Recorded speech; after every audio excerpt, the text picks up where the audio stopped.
Every Man a King by Huey delivered on April 23rd of 1934. Is that a right of life when the young children of this country are being reared into a sphere which is more owned by 12 men, that is, by 120 million people? Ladies and gentlemen, I have only 30 minutes in which to speak to you this evening, and I therefore will not be able to discuss in detail so much that I can write when I have all the time and space that is allowed me for subjects. But I will understand to sketch them very briefly without manuscript or preparation so that you can understand them so well as I will tell them to you tonight. I contend, my friends, that we have no difficult problems to solve in America, and that is the view of nearly everyone with whom I have discussed the matter here in Washington and elsewhere throughout the United States, that we have no very difficult problem to solve. It is not the difficulty of the problem that we have. It is the fact that the rich people of this country, and by the rich people, I mean the super rich, will not allow us to solve the problems, or rather the one little problem that is afflicting this country. Because in order to cure all of our woes, it is necessary to scale down the big fortunes, that we may scatter the wealth to be shared by all the people. We have a marvelous love for this government of ours. In fact, it is almost a religion, and it is well that it should be, because we have a splendid form of government and we have a splendid set of laws. We have everything here that we need, except that we have neglected the fundamentals upon which the American government was principally predicated. How many of you remember the first thing that the Declaration of Independence said? It said, "We hold these truths to be self-evident, that there are certain inalienable rights of the people, and among them are life, liberty, and the pursuit of happiness." And it said further, "We hold the view that all men are created equal." Now, what do they mean by that? Do they mean, my friends, to say they were all created equal, and that meant that one man was born to be allowed to inherit $10 billion, and that another child was born to inherit nothing? Did that mean, my friends, that someone would come into this world without having had an opportunity, of course, to hit one nick of work, should be born with more than it and all of its children and children's children could ever dispose of, but then another one would have to be born into life of starvation? That was not the meaning of the Declaration of Independence when it said that all men are created equal. Of that, we hold that all men are created equal. Now, was it the meaning of the Declaration of Independence when it said that they held that there were certain rights that were inalienable? The right of life, liberty, and the pursuit of happiness? Is that the right of life, my friend, when the young children of this country are being reared into a sphere which is more owned by 12 men, that is, by 120 billion people?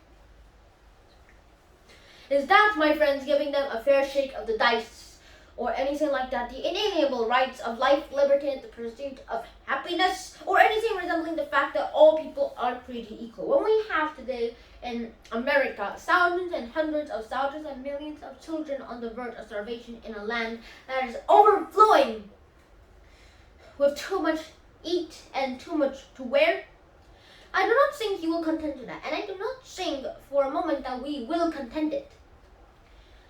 Now let us see if we can return this government to the Declaration of Independence and see if we are going to do anything regarding it. Why should we inherit, or why should we quibble, or why should we quarrel with one another to find out what is the difficulty is, when we know what the Lord told us, what the difficulty is? And Moses wrote it out so blind man could see it. Then Jesus told us all about it, and it was later written in the book of James where everyone could read it. I refer to the scriptures now, my friends, and give you what it says, not for the purpose of convincing you of the wisdom myself, not for the purpose, ladies and gentlemen, of convincing you of the fact that I'm quoting the scripture means that I am to be more believed than someone else. But I quote you the scripture, rather refer to you the scripture, because whatever you see either you may rely upon will never be disproved so long as you or your children or anyone may live. And you may further depend upon the fact that not one historical fact that the Bible has ever contained has ever yet been disproved by any scientific discovery or by reason of anything that has been disclosed to man through his own individual mind or through the wisdom of the Lord, which the Lord has allowed him to leave. But the scripture says, ladies and gentlemen, that no country can survive. For one country to survive, it is necessary that we keep the wealth scattered among the people, that nothing should be held permanently by one person, and that 50 years seems to be the year of Jubilee, in which all property will be scattered about and returned to the sources from which it originally came, and every 7th year debt should be readmitted. Those two things the Almighty said to be necessary. I say he knew to be necessary, or else he would not have so prescribed this property would be kept among the general run of the people, that everyone would continue to share it, so that no one man could get half of it and half of it down to a son who takes half of what was left, and that son had it down to another one who would take half of what was left until, like a snowball going downhill, all the snow was off of the ground except what the snowball had. I believe that was the judgment and the view of the land of the Lord, that we would have to distribute wealth every so often in order that there could not be people starving to death in the land of plenty, as there is in America today. We have in America today more wealth, more goods, more food, more clothing, more houses than we have ever had. We have everything in abundance here. We have the farm problems, my friends, because we have too much cotton, because we have too much wheat, and we have too much corn and too much potatoes. We have a home loan problem because we have too many houses, and yet nobody can buy them and live in them. We have trouble, my friends, in the country because we have too much money owling and owing the greatest indebtedness that has ever been to civilization, where it has been shown that we are incapable of distributing to the actual things that are here, because the people have not money enough to supply themselves with them, and because the greed of a few men is such that they think it's necessary to own everything. And their pleasures consist in the starvation of the masses, and in their possessing that they cannot use, and their children cannot use, who bask in the splendor of sunlight and wealth, casting darkness and despair, and oppressing it out for everyone else. So, therefore, said the Lord in effect, if you see these things that now have occurred and exist in these other countries, there must be a constant scattering of wealth in every other country if this country is to survive. Then said the Lord, in effect, every 7th year there shall be a remission of debts. There will be no debts after 7 years. That was the law. Now let us take America today. We have in America today, ladies and gentlemen, $272 billion of debt. 272,000 millions of dollars of debt are owed by various people of this country today. Why, my friends, that cannot be paid? It is not possible for that kind of debt to be paid. The entire currency of the United States is only $6 billion. That is all the money that we have got in America today. All the actual money you have got in all your banks, all that you got in the government treasury is $6 billion. And if you took all the money and paid it out today, you would still own $266 billion. And if you took all that money and paid it again, you would still owe $260 billion. And if you took it, my friends, 20 times and paid it, you still owe $150 billion. You would have to have 45 times the entire money supply of the United States today to pay the debts of the people of America. And then they would just have to start off from scratch without a dime to go on with. So, my friends, it is impossible to pay all of these debts, and you might as well find out that it cannot be done. The United States Supreme Court has definitely found that it could not be done, because in the Minnesota's case, it held that when a state has postponed the evil day of collecting a debt, it was a valid and constitutional exercise of legislative power.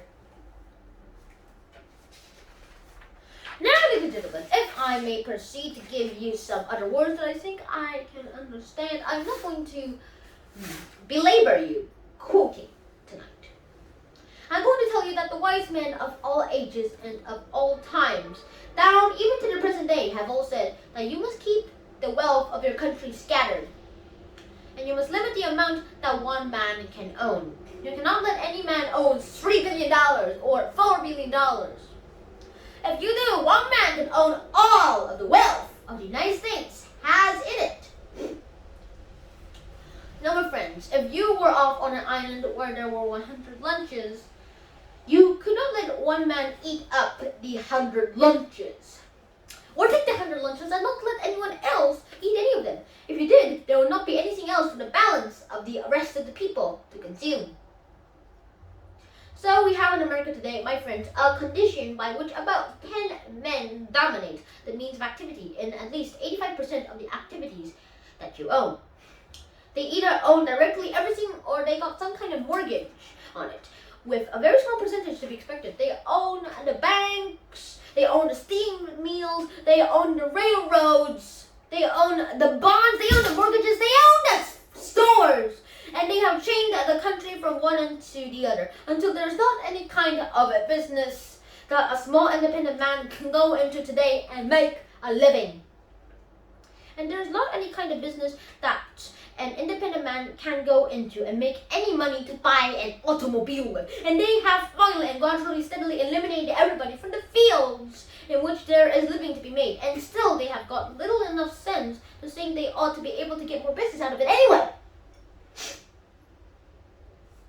If you reduce a man to the point where he is starving to death and bleeding and dying, how do you expect a man to get hold of any money to spend with you? That is not possible. Then, ladies and gentlemen, how do you expect people to live when the werewolf cannot be held by any people? In the beginning, I quoted from the scriptures. I hope you will understand that I am not quoting scripture to convince you of my godly personality. Because that is a thing between me and my maker. And that is something as to how I stand with my maker. And that's how you would stand with your maker. Now, it's not concerned with this issue, except and unless there are those of you who would be so good to pray for the souls of such of us. But the Lord gave his law. And in the book of James said so that the rich should weep and howl for the miseries that had come upon them. And therefore it was written that when the rich hold goods they could not use and not consume, you will inflict punishment on them, and nothing but days of woe ahead of them. Then we have heard of the great Greek philosopher Socrates, and the greater Greek philosopher Plato. And we have read the dialogue between Plato and Socrates, in which one said that the riches brought on great poverty and would be a destructive of a country. Read what they said. Read what Plato said. That you must not let one man be so poor, and you must not let any one man be too rich. As the same mill that grinds out the extra rich is the mill that will grind out the extra poor. Because in order that the extra rich can become so affluent, they must necessarily take more of what ordinarily would become to the average man. It is a very simple process of mathematics that you do not have to study and that no one is going to discuss with you. So that was the view of Socrates and Plato. That was the view of the English statesman. That was the view of the American statesman. That was the view of the American statesmen like Daniel Webster, Thomas Jefferson, Abraham Lincoln, William Jennings Bryan, and Theodore Roosevelt, and even as late as Herbert Hoover and Franklin D. Roosevelt. Both of these men, Mr. Hoover and Mr. Roosevelt, came out and said there had to be a declaration of wealth, but neither one of them did anything about it. But nevertheless, they recognized the principle. The fact that neither one of them ever did anything about it is that the problem I'm to undertaking to criticize. But had Mr. Hoover carried out what he says ought to be done, he would be retiring from the president's office very probably 3 years from now, instead of 1 year ago. And had Mr. Roosevelt proceeded along the lines that he stated were necessary for the declaration of wealth, he would have gone, my friends, a long way already. And within a few months, he would have probably reached a solution of all of the problems that afflict this country. But I wish to warn you now that nothing has been done up to this date has taken one dime away from these big fortune holders. They own just as much as they did, and probably a little bit more, and they hold just as much of the debris of the common people as they ever had. And probably a little more. And unless we, my friends, are going to give the people of this land, there is not a chance on the top side of this God's eternal earth by which we can rescue this country and rescue the people of this country. It is necessary to save the government of the country, but it is more necessary to save the people of America. We love this country. We love this government. It is a religion, I say. It is a kind of religion people have read of when women, in the name of religion, will take their infant babies and throw them into the burning flames, where they would be instantly devoured by all-consuming fire in days gone by. And there are probably some people who, even in the world today, who in the name of religion, put their sad, dimmed eyes into the sad faces of their fathers and mothers, who cannot give them the food and clothing they both need and what is necessary to sustain them. And that goes on day after day and night after night when day gets into darkness and blackness, knowing those children would arise in the morning for being fed and probably to bed without being fed. Yet in the name of government and all people, those people undertake and strive as hard as they can to keep a good government alive. And how long they can stand that no one knows. If I were in the place tonight, the place where millions are, I hope that I wouldn't have what I might say. I cannot give you the word that expresses the kind of fortitude that they have. That is the word. I hope that I might have the fortitude to praise and honor my government that had allowed me here in this land, where there is too much to eat and too much to wear, to starve in order that a handful of men can have so much more than they can ever eat or they can ever wear. Now we have organized society, and we call it Share Our Wealth Society. A society with the motto, every man a king. Every man a king, so there will be no such thing as a man or a woman who did not have the necessities of life, who would not be dependent on the whims and caprices and the impetuses of the financial matters for a living. Why do we propose by the society? We propose to limit the wealth of big men in this country. There is an average of $57 in wealth to every family in America. That is right here today. We do not propose to divide it up equally. We do not propose a division of wealth. But we propose to limit poverty that we will allow to be inflicted upon any man's family. We will not say we are going to try to guarantee any equality or $1,500 to the families. No. But we do say that $170 average is low enough for any one family to hold. That there should be a guarantee of family wealth of around $5,000. Enough for a home, an automobile, a radio, and the ordinary conveniences, and the opportunity to educate their children. A fair share of the income of this land thereafter to that family, so there will be no such thing as merely to select to have those things, and so there will be no such thing as a family living in poverty and distress. We have to limit fortune. Our present plan is that we will allow no man to own more than $50,000. We think that with that limit, we will be able to carry out the balance of the program. It may be necessary that we limit it to less than $50 million. It may be necessary in working out the plans that no man's fortune should be more than $10 billion or $15 million. But be as that may be, it will still be more than any one man. Or any one man and his children and their children. We will be able to spend in their lifetime. And it is not necessary to reasonable to have wealth piled up beyond that point where we cannot prevent poverty among the masses. Another thing we propose is an old age pension of $30 a month for everyone that is 60 years old. Now, we do not give this pension to a man making $1,000 a year, and we do not give it to him if he has $10,000 in property. But outside of that, we do.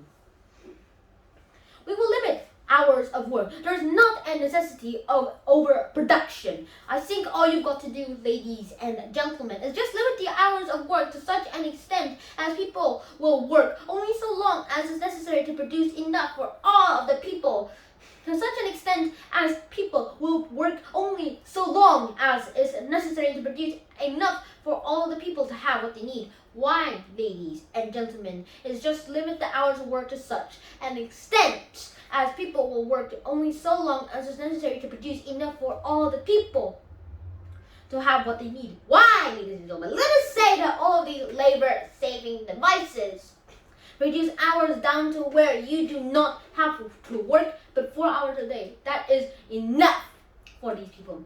And then the praise be the name of the Lord, if it gets any good.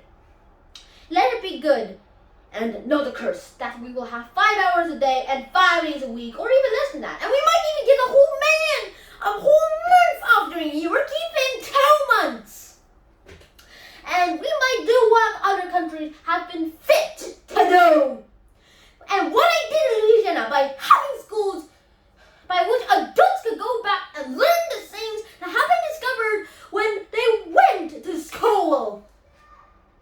We will not have any trouble taking care of the agricultural situation. All you have to do is balance your production with your consumption. You simply have to abandon a particular crop that you have too much of, and all you have to do is store a surplus for all of the next year.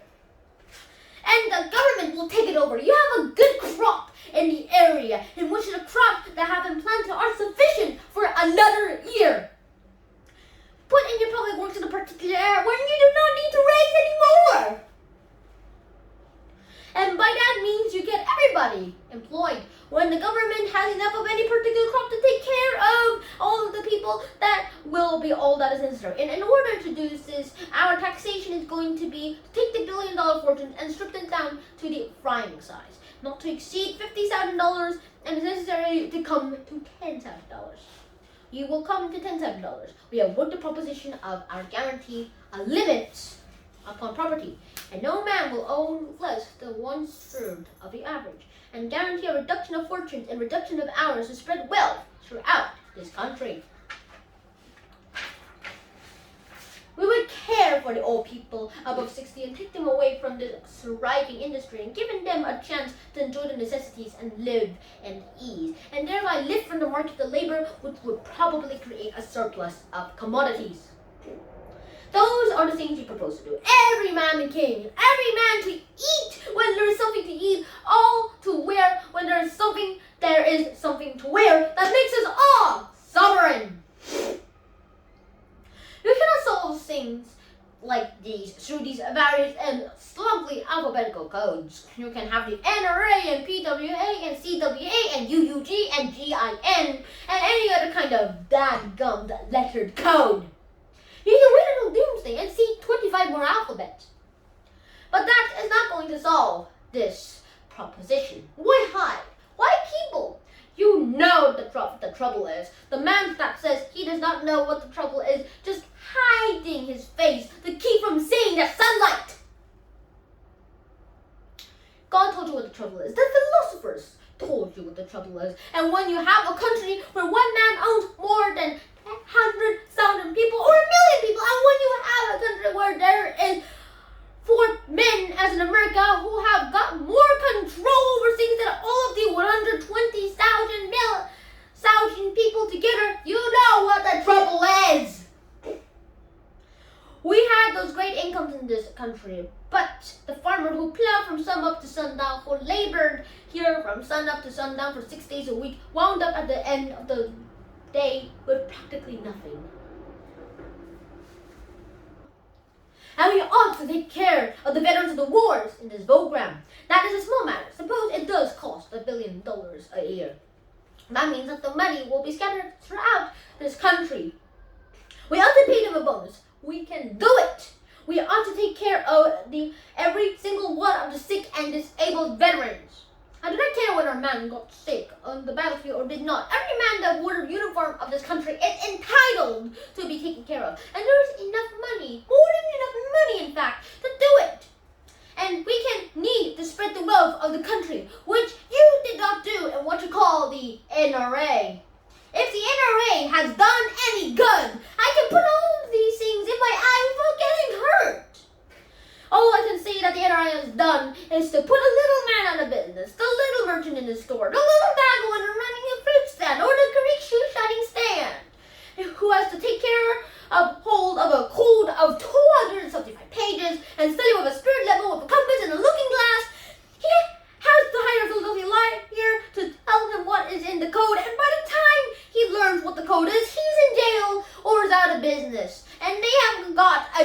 code system that has already put him out of business. The NRA is not worth anything, and I said so when they put it through. Now, my friends, we have got to hit the root with the axe. Centralized power in the hands of the few, with the centralized credit in the hands of the few, is more trouble. Get together in your community tonight or tomorrow and organize one of our Share Our Wealth programs. If you do not understand, write me and let me send you a platform. Let me give you proof of it. This is Huey P. Long talking, United States Senator, Washington, D.C. Write me and let me send you the data on this proposition. Enroll with us. Let us make known to the people what we are going to do. I will send you a button if I have got enough left. We have got a little button that some of our friends designed with our message around the rim of the button, and in the center, every man a king. Many thousands of them are meeting through the United States, and every one of them, we are getting hundreds and hundreds of letters. Share Our Wealth societies are now being organized, and people have it within their powers to relieve themselves from this terrible decision. Look at what the Mayo brothers did last week. These greatest scientists of all around the world today, who are entitled to have more money than all the monkeys and the Rockefellers or anyone else, yet the Mayos turned back their fortunes by for treating the sick, and said they did not want to lay the foundations on the earth, but wanted to turn them back where they would do some good. But the other big capitalists are not willing to do that, are not willing to do what these men, 10 times more worthy, have already done. And it is going to take a law to require them to do it. Organize your Share Our Wealth society and get your people to meet with you. And make known your wishes to the senators and representatives in your Congress. Now, my friends, I am going to stop talking. I thank you for the opportunity to talk to you. I have to talk to you with the auspices and by the grace of the permission of the National Broadcasting Corporation tonight. And they are letting me talk for free. If I had more money, and I wish I had the money, I would talk to you more than often on this line. But I have not got it, and I can expect these people to give me a free time to talk unless some rare occasion comes up. But my friends, I hope to have the opportunity to talk with you, and I'm writing to you, and I hope that you will get up and help in the work. Because the resolution and the bills are before Congress, and we hope to have your help in getting together and organizing your own Share Our Wealth society. Now that I have only a minute left, I want to say that I suppose my family is listening on the radio in New Orleans, and I will say to my wife and 3 children that I am entirely well and hope to be home before many days. And I hope they have listened to my speech tonight, and I wish them and all their neighbors and friends everything good that may be hard. I thank you, friends, for your kind attention, and I hope you will enroll with us. Take care of your own work and the work of this government, and share or help in our Share Our Wealth program. I thank you.